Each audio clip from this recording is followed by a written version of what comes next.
तो आज हम लोग बात करेंगे लेजिस्लेटिव असेंबली और लेजिस्लेटिव काउंसिल के बारे में।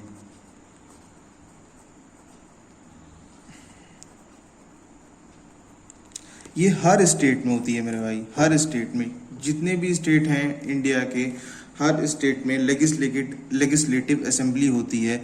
इसी को हम लोग कहते हैं विधान सभा। ठीक है, ये हर स्टेट में होती है, यहाँ तक कि 2 यूनियन टेरिटरीज में भी हैं। वो 2 यूनियन टेरिटरीज कौन कौन है? एक है दिल्ली और दूसरा है पुडुचेरी। ठीक है, इन 2 यूनियन टेरिटरीज में भी है, ये चूंकि याद करने वाले टर्म्स हैं, तो ये इन 2 यूनियन टेरिटरीज में भी है और हर जगह। तो यहाँ पे जैसे कि ये स्टेट्स की होती हैं, जितने स्टेट होते हैं, मतलब ये अपने राज्य में कौन सी व्यवस्था करनी है, कौन सी नहीं होनी चाहिए, कौन सी होनी चाहिए, इस चीज को ये डिसाइड करते हैं। और ये यूनिक कैमरल होता है, मतलब एक ही जगह जितनी भी जो भी व्यवस्था बनाई जा रही है स्टेट में, अगर मतलब ये एक ही, अगर लेजिस्लेटिव असेंबली बस वहां पर है और वही डिसाइड कर रही है तो उसे यूनिक कैमरल कहेंगे। और अगर लेजिस्लेटिव असेंबली के साथ लेजिस्लेटिव काउंसिल भी है, वो भी कुछ चीजों में हस्तक्षेप कर रही है, मतलब कुछ चीजों में वो भी इंटरफेयर कर रही है, वो भी इंटरफेयर मतलब इन द सेंस वो भी कुछ अपना योगदान दे रही है। इसी चीज को हम लोग कहते हैं बाई कैमरल। ठीक है, तो इधर हम लोग लेजिस्लेटिव काउंसिल भी थोड़ा देख लेते हैं।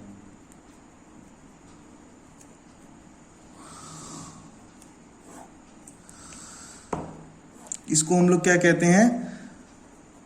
विधान परिषद। ये प्रेजेंटली अगर 2020 के अनुसार देखा जाए तो ये 6 स्टेट्स में है। ठीक है, पहले और भी स्टेट्स में थी, अब इसे कम करके क्या मतलब हर जगह से ये हटती गई, अब 6 स्टेट्स में ही है फिलहाल अभी। ठीक है, तो वो 6 स्टेट्स कौन कौन से हैं ये भी जान लेते हैं हम लोग। एक आंध्र प्रदेश है अपना, दूसरा इसी से टूट करके जो बना था तेलंगाना, तीसरा है कर्नाटका, चौथा है महाराष्ट्र, पांचवा है उत्तर प्रदेश और बिहार। तो बेसिकली ये बाई कैमरलिज्म।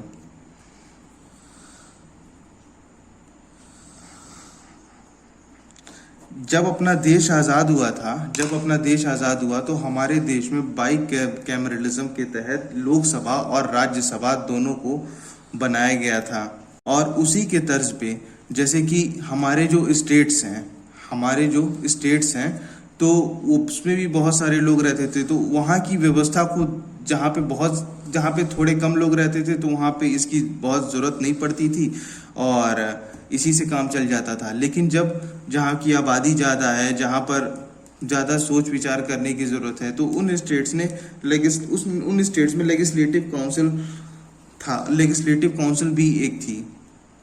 अब होता गया समय के साथ साथ बहुत से स्टेट्स में लेजिस्लेटिव काउंसिल नहीं है अब प्रेजेंटली, और एक स्टेट लेजिस्लेटिव काउंसिल अपनी रख सकता है या नहीं रख सकता है, यह भी कॉन्स्टिट्यूशन में बना हुआ है कि ये स्टेट के ऊपर डिपेंड करता है। और ये इसको अनुमति आर्टिकल 169 के अनुसार मिलती रहती है। ठीक है, अब इसमें होता क्या है कि जैसे कि जो स्टेट लेजिस्लेटिव असेंबली के जो इलेक्शंस होते हैं तो ये हम लोग जा करके ऐसे वोट देते रहते हैं आम आदमी।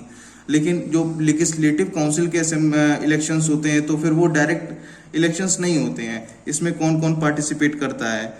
म्यूनिसिपैलिटी, ग्राम पंचायत, पंचायत समिति,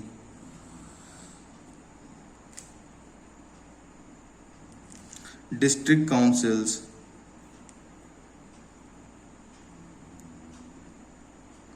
तो इसके जो मेंबर्स होते हैं वो इन लोगों के तहत चुने जाते हैं। अगर ये दिख रहा हो यहाँ पे एक बार कैमरे में, तो और यहाँ पे क्या है कि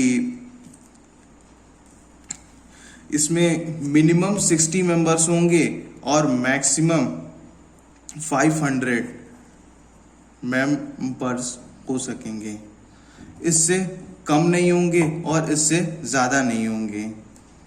ठीक है, तो होता यही है कि बेसिकली संभालने के लिए दो तरह की हमें असेंबली की एक असेंबली मतलब एक लेजिस्लेटिव असेंबली रहेगी, एक लेजिस्लेटिव काउंसिल रहेगी। दो अलग अलग जगह हम लोग चुनेंगे, जो स्टेट्स बड़े हैं वहाँ पे इस तरह का नियम आया। फिर बाद में लेजिस्लेटिव असेंबली में बिल पास हुआ, काउंसिल में पास हुआ, तो बहुत से स्टेट से ये काउंसिल हट गया, अब असेंबली ही है। फॉर एग्जांपल बंगाल और भी बहुत जगह। और उसके बाद अब क्या है कि अब टोटल बस 6 ही स्टेट्स हैं जहाँ पर हैं ये लेजिस्लेटिव काउंसिल, तो इस बात का भी ध्यान रखिएगा। और जहाँ पे ये दोनों हैं उसे वहाँ पे बाइकैमरलिज्म यूज़ होगा, जहाँ पे एक सिंगल है वहाँ यूनिकैमरलिज्म। ठीक है, और फिर ये कैसे मने किस तरह से इनको ये पावर दी गई है कि वो अपनी लेजिस्लेटिव काउंसिल रखेंगे नहीं रखेगा कोई भी स्टेट, तो फिर वो आर्टिकल 169 ही डिसाइड कर देता है कैसे इलेक्शंस होते हैं उनके, ये सारे हैं। फिर उसके बाद ये भी हम लोग जान लेते हैं कि लेजिस्लेटिव काउंसिल में 1/3 ही मेंबर रहेंगे लेजिस्लेटिव असेंबली के।